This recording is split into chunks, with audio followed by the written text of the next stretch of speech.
Hello,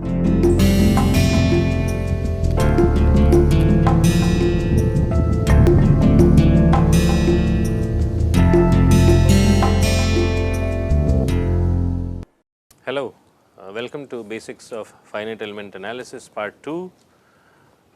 In today's lecture, we will discuss a different type of quadrature known as Newton-Cotes quadrature, and we will also contrast it with Gaussian quadrature, and with that discussion we will close our coverage of numerical integration schemes.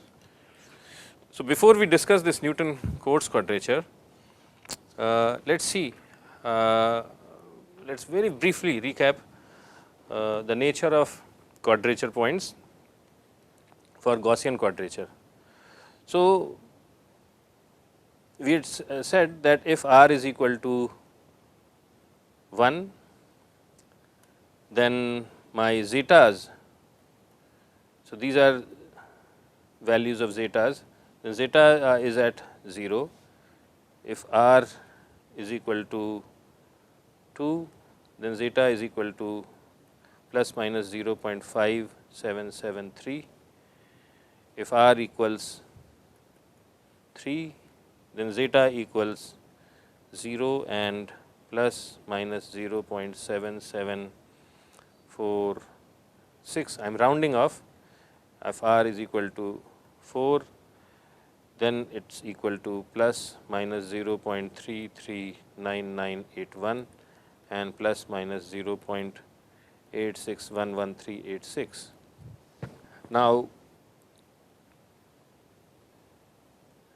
if r is equal to 1, then this is the domain of the element minus 1 to 1, and my quadrature point is located at the center. If r equals 2,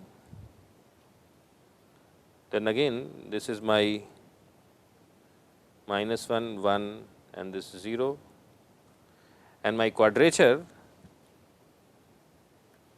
is located at, I have two quadrature points, it is located somewhere here, a little halfway mark between 0 and 1 and 0 and minus 1. If r equals 3,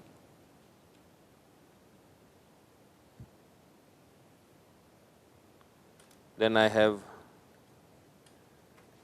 so this is minus 1, 1, 0, then I have one quadrature point located at center, and the other two quadrature points are fairly close to the ends. Okay. If r equals 4,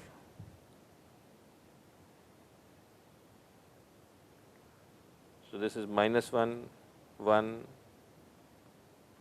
0, two quadrature points are like this, plus minus 0.33, and then the other two quadrature points are fairly close to the extreme ends. So, the point what I am trying to say is that between the limits of 0 to minus 1, of minus 1 to 1, the quadrature points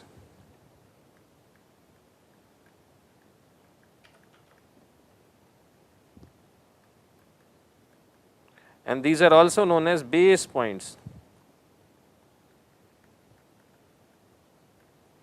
are not necessarily evenly spaced. This is one, and the second one is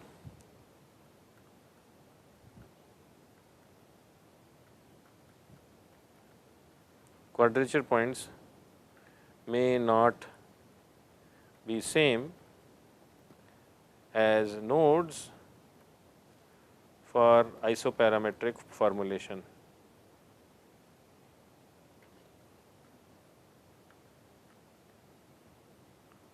The second point is valid only for isoparametric formulation. What does that mean? In isoparametric formulation, if r is equal to 2, there are 3 quadrature points, and also the number of nodes will be 3, and they may not be the same. The node will be at minus 1, 0 and 1, but the quadrature point may not be same. If the formulation is not not so that is there. So, these are the two important things to note, but this Gaussian quadrature gives fairly accurate answers and it is performed in the zeta space, that is minus 1 to 1 space, and so it is very easy to automate.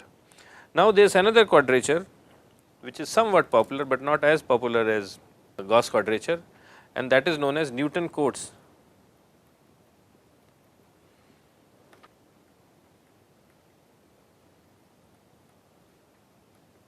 quadrature.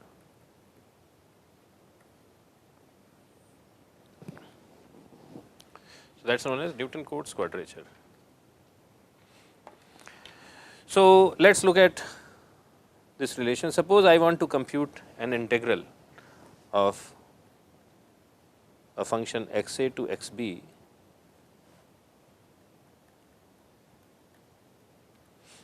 then if I have to use Newton-Cotes quadrature formula, then it is nothing but x b minus x a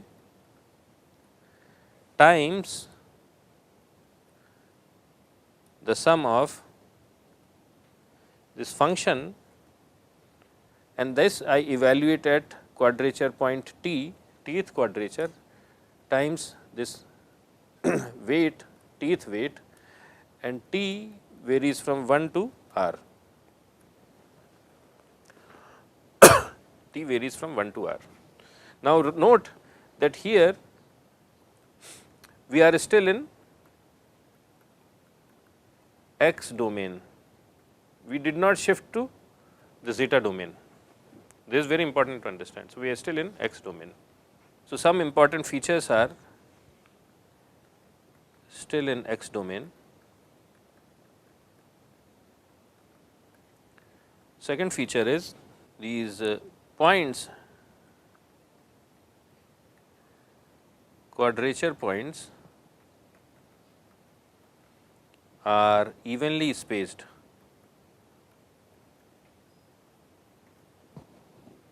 Third, first and last point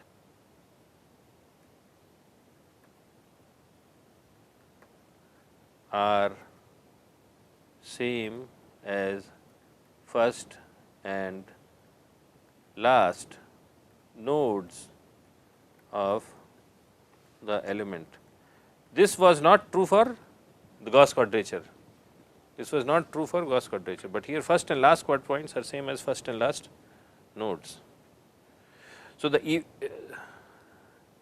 so here spacing between points is equal to delta x, and this is equal to x b minus x a. So, suppose I have r points, then how many spaces we will have? R minus 1. If suppose there are r points, r quadrature points, then I will have r minus 1 intervals. So, divided by r minus 1, and we will through a table tell what these weights are. Okay. So, if you have an element, this is x a, this is x b, then you, if you have a lot of 5, 10 quadrature points,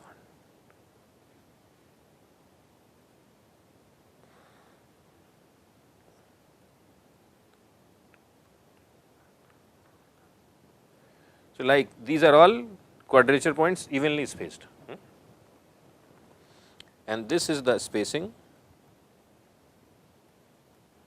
between two quadrature points, and this is equal to x b minus x a divided by r minus 1, where r is the number of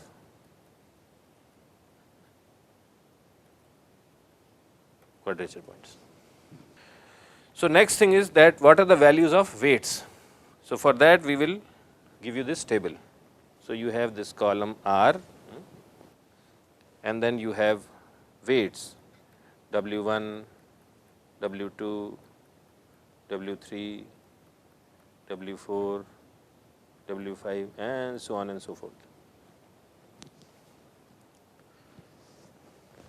So, if R is equal to 1, then weight is 1.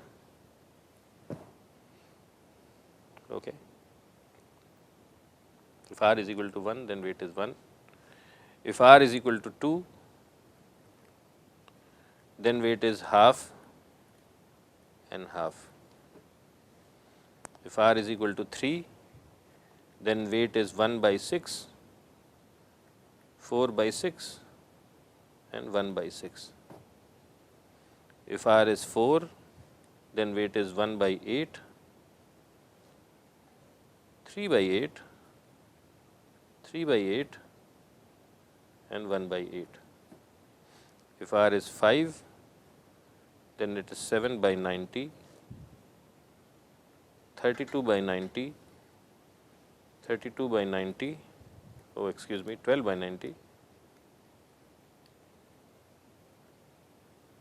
12 by 90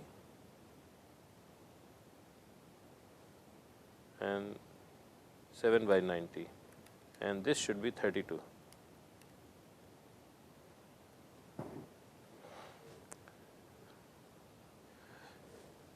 And so on and so forth. So, I can develop this table further down.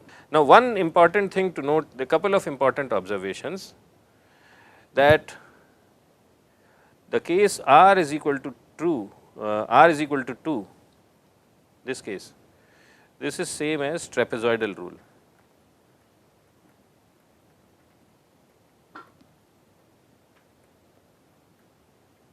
Same as trapezoidal rule. And the case R is equal to 3, this is same as Simpson's rule.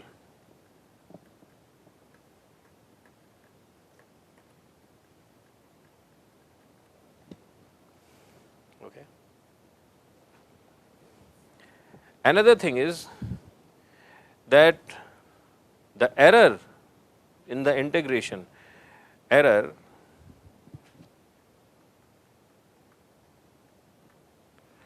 its order is directly proportional to the power of O to the its order is directly proportional to R. Okay. So, what does that mean? So, here I will construct another table. So, R can be 1, 2, 3, 4, 5, suppose. Then error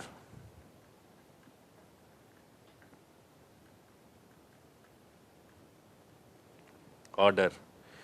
Here the order of the error will be O to H. Here the order will be H square. Here the order will be H cube. Here the order will be H4.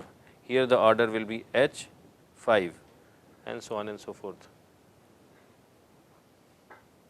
Okay. So, what does that mean? That if H is small, right. So, this H is some normalized length, it is not exact, you know. So, it is normally non-dimensional thing, but what the point is that if H is small, then as I increase my R, things become more and more accurate, because if this H is normalized length. So, if it is less than 1, then as R increases, I get more and more accurate solutions. And two more observations. One, if R is even, when is R even? That is, number of R corresponds to number of intervals.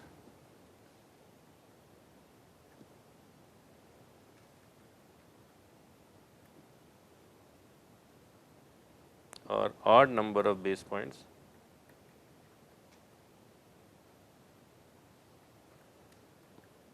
Then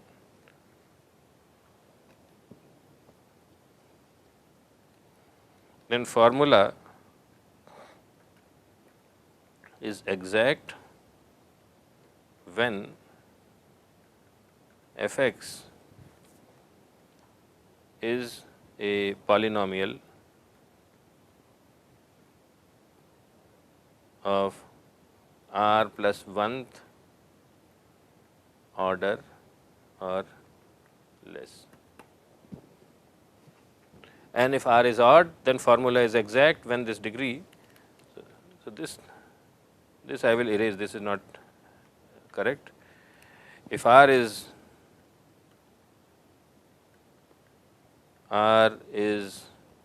odd, then this quadrature is exact for a polynomial of order r or less. Okay. So, these are two important things to note. So, this closes our discussion on quadratures and also today's lecture. And with this, we close all the discussion on numerical integration schemes. And from tomorrow onwards, which is day 4 and day 5 and day 6, we will introduce new topic, which is how do we go around doing finite element analysis for two-dimensional problems which have a single variable. So, with that, I close it for today and we will meet tomorrow. Thank you very much.